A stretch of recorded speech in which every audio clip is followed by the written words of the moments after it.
Welcome to The Explainer. Today, we're diving into something truly fascinating, the exact roadmap to outlier success. Drawing directly from Sam Altman's famous essay, we aren't just talking about doing well in your career here. No, we're exploring the specific, hard-hitting frameworks you need to achieve massive, exponential, literally world-changing results. We've taken his expansive thoughts and synthesized them down into a really tight 5-part masterclass.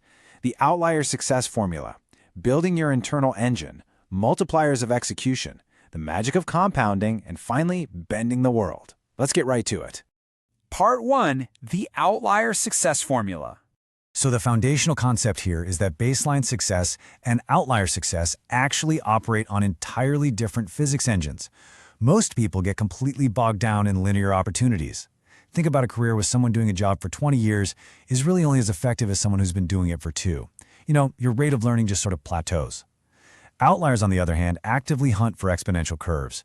They're aiming for that up and to the right trajectory, where every single unit of work generates compounding results. And to pull that off, you literally have to become an exponential curve yourself. Moving on to Part 2, building your internal engine. Because external results, no matter how massive they look on the outside, always start with a deeply cultivated internal drive. Look, most people are primarily externally driven, right? They do what they do because they want to impress others. But that just pulls you right into consensus career tracks and what we call a mimetic trap, which basically means you just end up doing what your peers are doing. True outliers are internally driven. They want to impress themselves. They feel this deep compulsion to make something happen in the world. And that internal drive, that is your absolute best protection against just following the herd. And that internal drive feels a necessary, honestly almost extreme trait, which is immense self-belief. Altman actually recalls this time Elon Musk took him on a tour of the SpaceX factory. Musk was talking in detail about all the rockets, but the thing that really stuck with Altman was the look of absolute, unshakable certainty on Musk's face when he talked about sending large rockets to Mars. Altman walked away from that thinking, so that's the benchmark for what conviction looks like. The most successful people believe in themselves almost to the point of delusion. And you kind of need this, because trust me, the world is going to constantly try to tear down your ambitious ideas. But we do have to be careful here. Immense self-belief absolutely must be balanced with truth-seeking. This is the really hard, sometimes painful practice of actively listening to criticism, assuming for a second that it's actually true, and then deciding whether to act on it. Deep self-awareness is exactly what separates powerful self-belief from pure self-delusion. It's what keeps you from coming across as entitled or just completely out of touch with reality. Once you have that balanced conviction locked in, then you can really start thinking independently. And you simply cannot learn original thinking in a traditional school setting. Honestly, schools often reward the exact opposite. You have to get out there, generate new ideas, and test them out in the real world yourself. And yeah, you're going to fail. A lot. But the magic is, you only need to be really right once. Developing independent thought means developing the absolute grit to just keep getting back up after life knocks you down. All right, Part 3. Multipliers of execution. We've talked about how to think internally. Now let's talk about how to actually act. Focused effort completely multiplies your results, mostly because extreme people get extreme results. Working smart, that'll get you to the 90th percentile of your field for sure, but getting to the 99th, that requires working smart and hard because you are competing with other exceptionally talented, completely relentless people. Work stamina is actually one of the biggest predictors of long-term success. Plus, momentum compounds.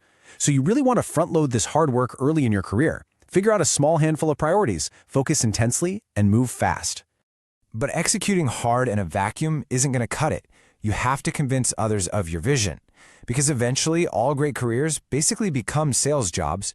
You have to evangelize to customers, to employees, to investors. And the formula for getting really good at written communication is surprisingly simple. Step 1, ensure your thinking is absolutely clear. Step 2, communicate using plain, concise language. You don't need all that excessive jargon. But remember, the absolute best way to be good at sales is to genuinely, deeply believe in what you are selling. Now here is a deeply counterintuitive secret to execution. Hard startups are actually often easier to pull off than easy ones. Why? Because tackling massive, important problems creates a natural tailwind. People inherently want to be part of something exciting and deeply impactful. If you have a bold, ambitious vision, talent and support are going to naturally gravitate towards you so much faster than if you were working on some safe, derivative idea. So be bold. And being bold also means completely changing how you view risk. Most people chronically overestimate risk and completely underestimate reward. The strategy you really want to employ is finding asymmetrical bets. You keep your lifestyle flexible so you aren't trapped on some corporate treadmill, and you actively look for small bets where you only lose 1x your investment if you're wrong, but you stand to gain 100x if you're right. Once you spot that kind of potential, that's when you make a bigger bet in that direction. Which brings us to part 4, the magic of compounding. This is really the financial and strategic core of Outlier success. Compounding is literally magic.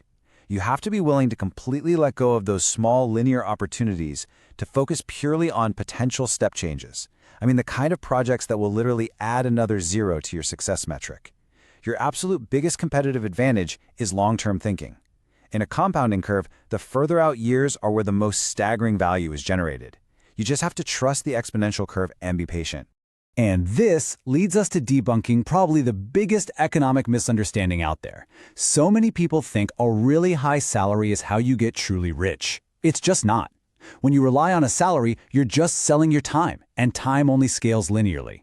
The real secret here is equity growth. You become truly wealthy by owning things that increase rapidly in value at scale, whether that's a piece of a business, real estate, or intellectual property. Now, to protect that equity in your career, you have to build a moat. Just like a giant company, you as an individual must become incredibly hard to compete with by building leverage. If what you do can be done by someone else, eventually it will be, and they'll probably do it for a lot less money. To stop this from happening, you must cultivate deep personal relationships, build a powerful personal brand, or become the absolute expert at the intersection of multiple different fields. You have to make yourself completely irreplaceable. And finally, part 5, bending the world.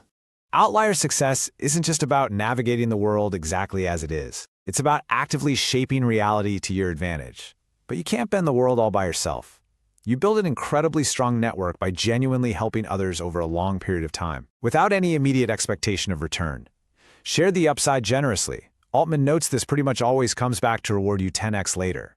You also need to practice spotting undiscovered talent early on. A really great heuristic to use: whenever you meet someone new, just ask yourself, is this person a force of nature? If the answer is yes, do whatever it takes to bring them into your network. But sometimes, bending the world really just means surviving the impossible long enough for the rest of the world to catch up to you. Altman's benchmark for persistence here is the early days of Airbnb. The founders literally kept maxed out credit cards stored away in baseball card binders, and they ate dollar store cereal for every single meal. They fought entrenched interests every single day. They basically just managed to survive long enough for luck to finally go their way. That almost irrational level of persistence is what Altman defines as willfulness. It's the capacity to bend the world to your will by flat-out refusing to give up. A massive secret about life is that reality is highly malleable. A surprising percentage of the time, if you just push hard enough and actually ask for what you want, you can make things happen. Most people are stopped by their own self-doubt. They just accept things as they are. Willful people, they figure it out. So what sustains that intense kind of willfulness? Deep obsession. Take the origins of Y Combinator itself.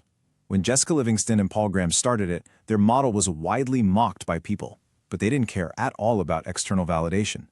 They succeeded because they were absolutely obsessed with helping founders, and they were totally convinced their model was better for the world. Genuine internal obsession will always outlast external criticism. It's honestly incredibly hard to be wildly successful at anything you aren't completely obsessed with. Which brings us to the end of our explainer today and leaves us with this incredible, truly provocative question. What is the project that will make the rest of your career look like a footnote? I want you to really think about that for a second. If you apply these frameworks, if you find your deep internal obsession, if you take asymmetric risks, leverage the magic of compounding, and willfully refuse to ever give up, what is the exponential leap you could begin building right now? That is the question you need to answer for yourself. Thank you so much for learning with me today, and I challenge you, go find that project